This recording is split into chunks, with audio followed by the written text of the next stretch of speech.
ETV YouTube channels లో మీ వ్యాపార ప్రకటనల కోసం ఈ నంబర్కి కాల్ చేయండి.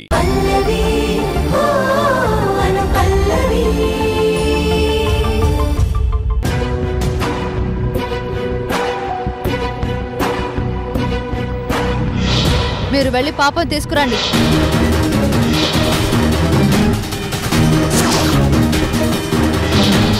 నా ప్రాణాలు పోయినా సరే నా బిడ్డని వీళ్ళ దగ్గర ఉంచొద్దు. పాపని తీసుకొని వెళ్ళిపో. అత్తయ్య,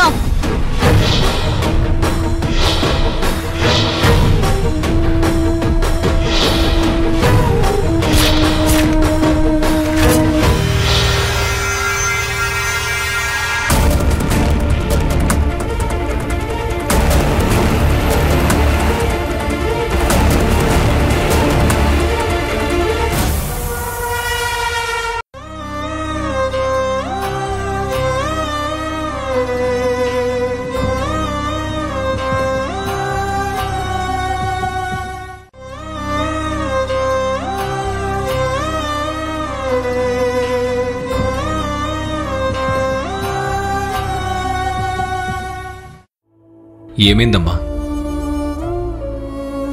నర్సరీ మొక్కల కోసం పల్లవి రాజమండ్రి వెళ్ళింది. గుర్తొచ్చి ఏడుస్తున్నావా గ్రాని? మీ అమ్మ గుర్తుకొచ్చిందమ్మా.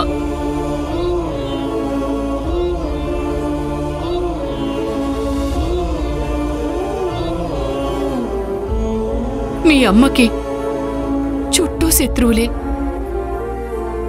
మనసిచ్చిన వాడితో 10 రోజులు కూడా పట్టుమని బ్రతకలేదు.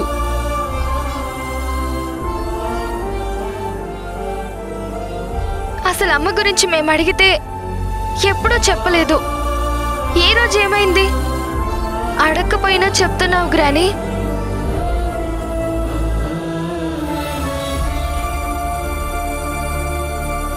మీ అమ్మలాగే మీరు కష్టాలు పడతారని భయంగా ఉందమ్మా.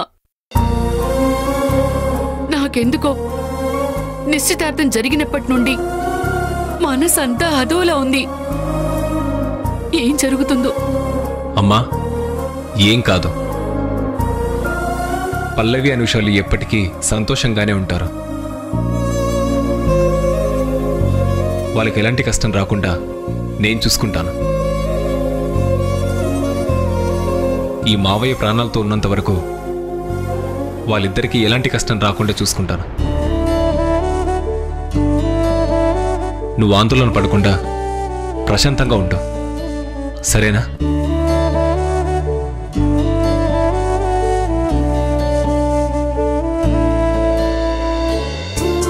మా గురించి ఇంతగా ఆలోచిస్తున్నావు. నిజంగా నేను పల్లవి ఎంత అదృష్టవంతులం గ్రాని.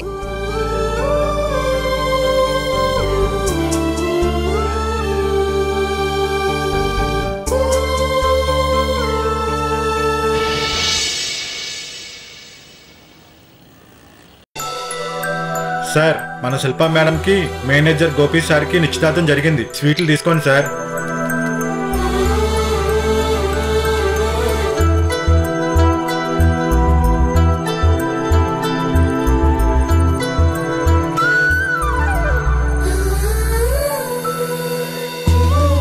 స్వీట్ తీసుకున్నావా? తీసుకున్నాను. మరి హనీమూన్ ప్లాన్ ఏమైనా ఉందా? ఇప్పుడు అవసరమా? ఏదో సరదాగా అన్నానులే. అయినా మనకు హనీమూన్ బడ్జెట్ లేదులే. నమస్తే సార్. నమస్తే, రండి. నేను మళ్ళీ కాల్ చేస్తాను.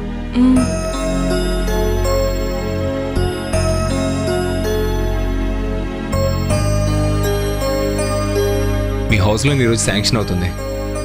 Thank you sir. మీకేమైనా ఫార్మాలిటీస్ ఉంటే చెప్పండి. వెరిఫికేషన్స్ పూర్తయ్యాయి. మీ సంతకాలు ఒకటే బ్యాలెన్స్. సార్, మీ మ్యారేజ్ ఫిక్స్ అయిందని తెలిసింది. స్వీట్ తీసుకోండి సార్. అయ్యో, ఇవన్నీ ఎందుకు తెచ్చారండి? అదేంటి సార్, స్వీట్ తీసుకోవడానికి కూడా మొహమాట పడతారు. మరీ అంత నిజాయితీగా ఉంటే ఎలా సార్?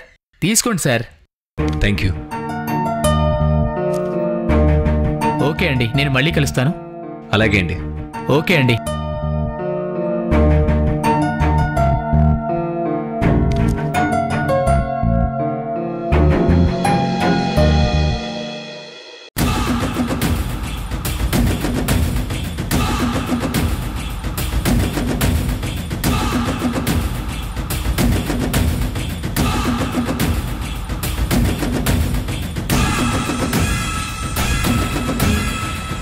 నమస్తే సార్. నమస్తే. నేను మీకు కాల్ చేసింది. మీరు కామ్గా ఉండండి. ఎక్స్క్యూజ్ మీ, ఆఫీస్ స్టాఫ్ ఎవరు కదలకండి. మేము యాంటీ కరప్షన్ బ్యూరో నుండి వచ్చాం. బ్యాంక్ మేనేజర్ గోపి గారి మీద మా కంప్లైంట్ వచ్చింది.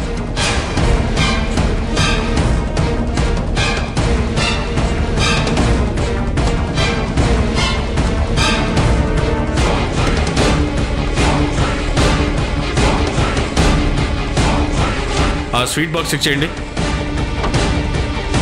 ఎవరు సార్ మీరు? ఏసీబీ.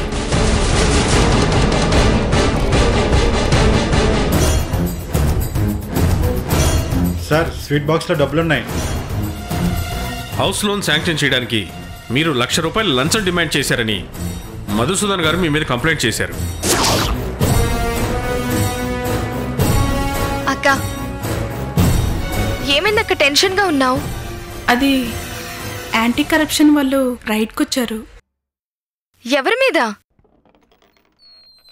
సార్ నేను చెప్పేది ఒకసారి వినండి సార్. ఏం చెప్తారు? లంచం తీసుకుంటూ రెడ్ హ్యాండెడ్గా దొరికిపోయారు. ఇంకేం చెప్తారు?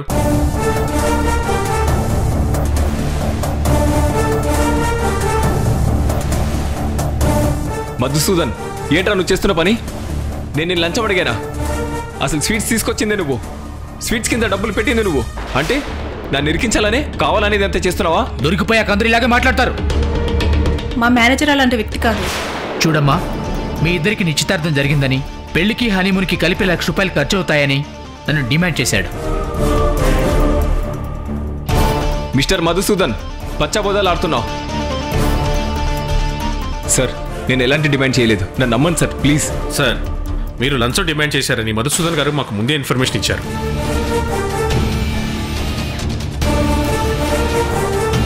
ఇతను అబద్ధం చెప్తున్నాడు సార్.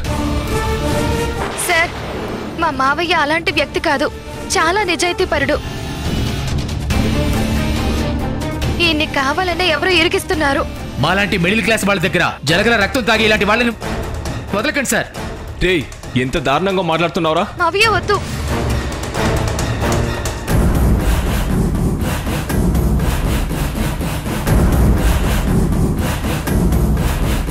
శిల్ప, ఏంటిదంతా?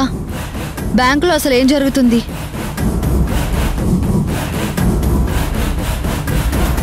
చూడమ్మా, మీరు బ్యాంక్ కస్టమరా?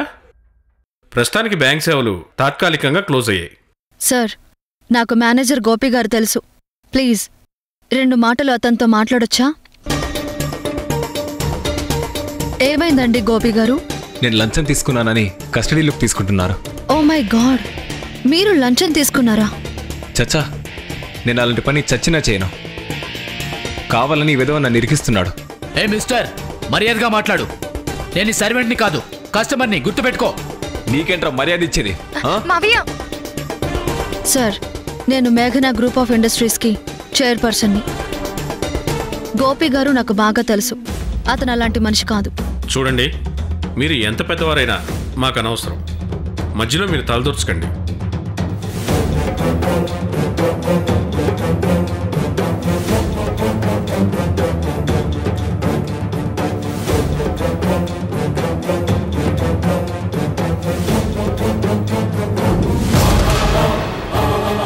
శిల్ప, మ్యారేజ్ ఖర్చుల కోసం లంచం తీసుకున్నారు కదా? పాపం. త్వరలో పెళ్లి పెట్టుకుని గోపిలా దొరికిపోవడం బ్యాడ్ లక్ కదా అనుష? మీరు బాధపడుతున్నారా లేదంటే ఎత్తి పొడుస్తున్నారా? చాచా, ఎంగేజ్మెంట్లో జరిగిన గొడవని మనసులో పెట్టుకుని ఇలా మాట్లాడుతున్నాను అనుకుంటున్నావా? నోనో, నేను మీ మనిషిని. డోంట్ మిస్అండర్స్టాండ్ మీ. అక్క, మీరేం బాధపడకండి. మావయ్య ఎలాంటి తప్పు చెయ్యడు. ఏదో జరిగింది. మావయ్యని ఎవరో టార్గెట్ చేసుంటారు. అవును, అనుష చెప్పింది కరెక్టే. ఈ విషయంలో ఎలాంటి హెల్ప్ కావాలన్నా నేను చేస్తాను. నాకు ఫోన్ చేయండి, సరేనా? Thanks madam.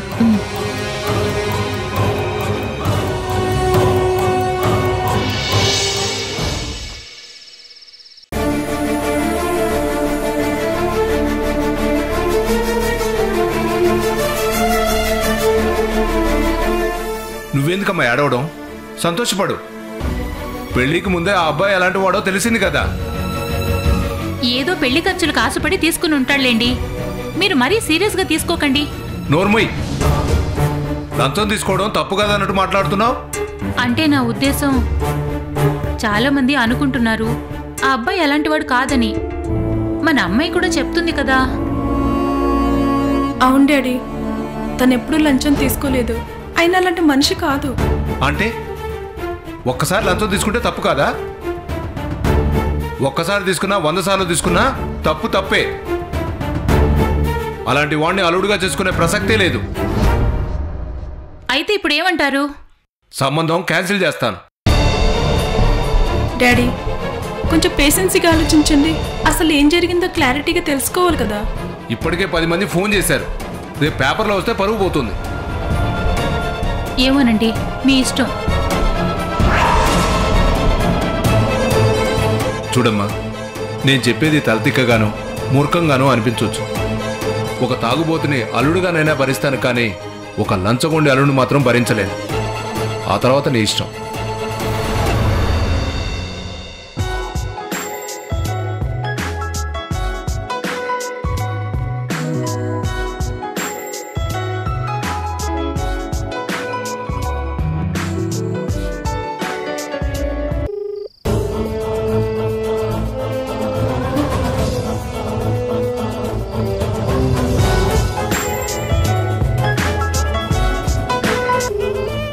లిఫ్ట్ చేయక్క, ప్లీజ్ అక్క.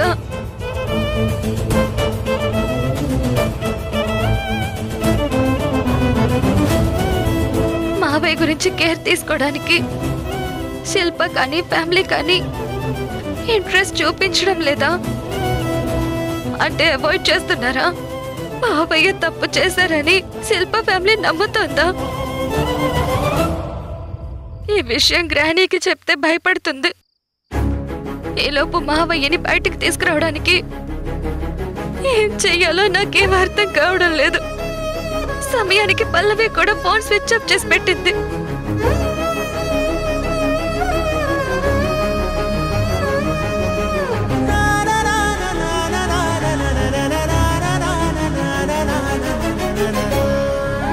కౌశిక్, ఈ టైంలో వీడియో ఏంట్రా?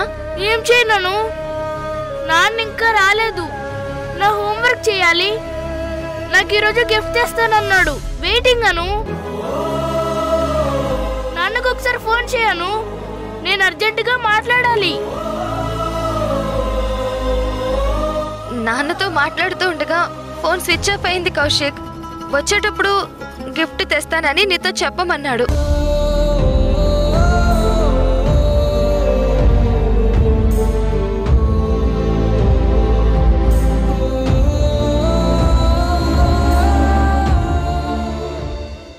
ఫోన్ స్విచ్ ఆఫ్ ఏంటమ్మా కొత్తగా? రాత్రికి ఎగ్ బిర్యానీ చేయమని ఉదయం చెప్పాడు. వాడి కోసమే చూస్తున్నాను. సరే, మీరు తింటారా లేకపోతే మావయ్య వచ్చాక తింటారా? ముందు నువ్వు తిని పడుకో గ్రాని. నేనొక్కదాన్నే ఎలా తింటాను? వాడితో పాటు తినడమే నాకు అలవాటు. లేదంటే ముద్ద దిగదు కదా. సరే, వాడొచ్చాక అందరం కలిసి తిందాం.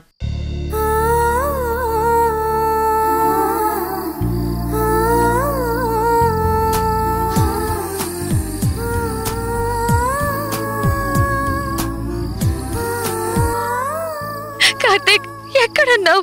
నేను విషయం ఇందాకే చూశాను అనుష. మీ మావయ్య ఎక్కడున్నారు ఇప్పుడు?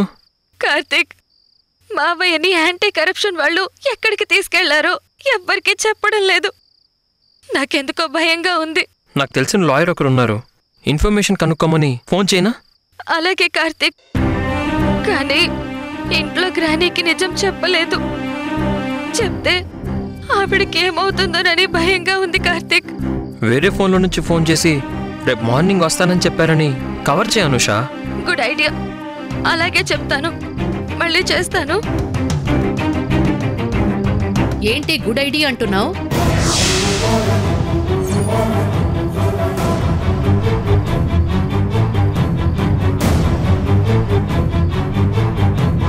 అది మావయ్య బ్యాంకు లోన్ పని మీద ఏదో విలేజ్కి వెళ్ళాడంట. నాకు చెప్పకుండా వెళ్ళాడు కదా. రేపు మార్నింగ్ వస్తానని వేరే ఫోన్ నుంచి నాకు ఫోన్ చేసి చెప్పాడు. అవునా? సరే, భోంచేశాడంట? నీకోసం గ్రానీ ఎగ్ బిర్యానీ చేసిందని కూడా చెప్పాను. అయ్యో, బిర్యానీ మిస్ అవుతున్నానే అని తెగ బాధపడ్డాడు. వాడికి చిన్నప్పటి నుంచి ఎగ్ బిర్యానీ అంటే చాలా ఇష్టం. సర్లే, మనం తిందాం రామ్మా.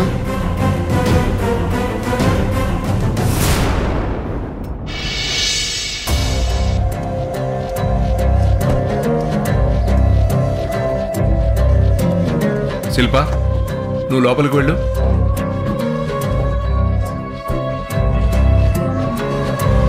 ఆ గోపి మీద ఇంకా నమ్మకం పెట్టుకునే ఉందమ్మా. అంటే గోపి తప్పు చేయలేదని శిల్ప ఇంకా నమ్ముతోందా? అదే కదమ్మా నా బాధ కూడా. ఎంత చెప్పినా వినడం లేదు. నిజమేంటో గోపి నోడితో వినాలంట. అంటే ఇద్దరికీ నిశ్చితార్థం అయింది కదా, ఇద్దరి మధ్య ఆ మాత్రం బాండింగ్ ఉంటుంది. నాకు అవినీతిపరుడైన లంచగొండి అల్లుడొద్దు. నిజంగా మీరు గ్రేట్ అంకుల్. కట్నం అడిగే వాళ్ళని వద్దనుకుని తల్లిదండ్రులను చూశాను, కానీ లంచగొండి అల్లుడు వద్దు అని మాట్లాడే మొట్టమొదటి తల్లిదండ్రుల్ని మిమ్మల్నే చూస్తున్నాను. గొప్ప గురించి కాదమ్మా, ఇప్పుడు పెళ్లి క్యాన్సిల్ చేసుకుందామంటే తల్లి కూతుళ్ళు వినడం లేదు. వాళ్ళ వైపు నుండి కూడా ఆలోచించాలి కదా అంకుల్. అలా చెప్పమ్మా. ఎంతసేపు తప్పు చేశాడు అంటున్నారే గాని ఆ అబ్బాయిని తీసుకెళ్ళాక ఎలా ఉన్నారు ఏంటి అని అడగట్లేదు. ఆ ఇంటికి ఆ అబ్బాయి ఒక్కడే మగదిక్కు. పెళ్లి కావలసిన 2 ఆడపిల్లలున్నారు. బియ్యంకుడుగా కొంతైనా బాధ్యతగా ఆలోచిస్తున్నారా మీరు? మీరు చెప్పింది నిజమే ఆంటీ, కానీ బాధ్యత లేని మనుషుల గురించి నేను ఆలోచించను అంటున్నారు కదా అంకుల్. నువ్వు ఎన్నైనా చెప్పమ్మా. మగదిక్కులేని ఆ ఇంటికి వెళ్ళి మనం ధైర్యం చెప్పి రావాలి. పోలీస్ స్టేషన్కి వెళ్ళి అసలు ఏం జరిగిందో కనుక్కొని రావాలి కదా. వాళ్ళ ఇంటికి వెళ్ళి ధైర్యం చెప్పాలి కదా. వెళ్ళాలంటే నువ్వు వెళ్ళు, నాకు చెప్పొద్దు. ఈ ఆంటీ శిల్పాలు పాజిటివ్గా ఉన్నారు, అంకుల్ నెగటివ్గా ఉన్నారు. ఇప్పుడేం మాట్లాడకూడదు. అనూష కాల్ చేస్తుంటే లిఫ్ట్ చేయొద్దంటున్నారు. అసలు ఆ పెళ్లి చేసేదే ఆ ఆడపిల్లలిద్దరూ. వాళ్ళు కష్టాల్లో ఉన్నప్పుడు తోడుగా ఉండాలి కదా. నువ్వైనా చెప్పమ్మా. ఆంటీ, కాబోయే అల్లుడు గురించి మీరు గొడవలు పడి డిస్టర్బ్ అవ్వకండి. అసలేం జరిగిందో నేనే కనుక్కుంటాను. అంతవరకు టెన్షన్ పడకండి. మీకేమైనా హెల్ప్ కావాలంటే నాకు కాల్ చేయండి, సరేనా? అలాగేనమ్మా. ఇంటికొచ్చి ధైర్యం చెప్పినందుకు చాలా థ్యాంక్స్. అది నా బాధ్యత అంకుల్. వెళ్ళొస్తాను.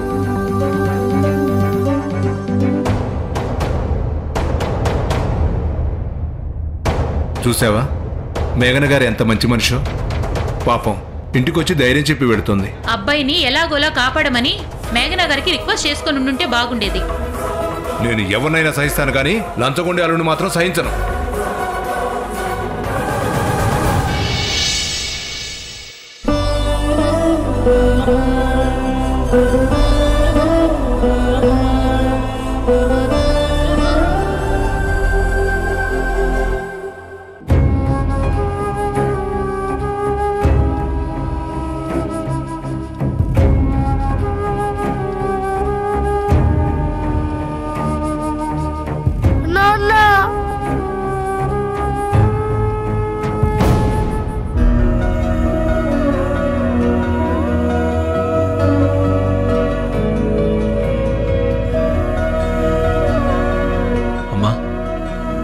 అను ఏం చెప్పలేదా?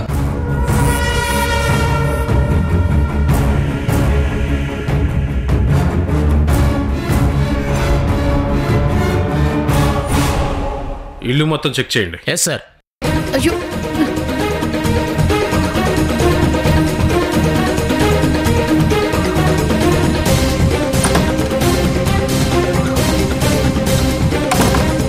చూడమ్మా, మీ అబ్బాయి గోపి నిన్న బ్యాంకులో లంచం తీసుకుంటూ దొరికిపోయాడు.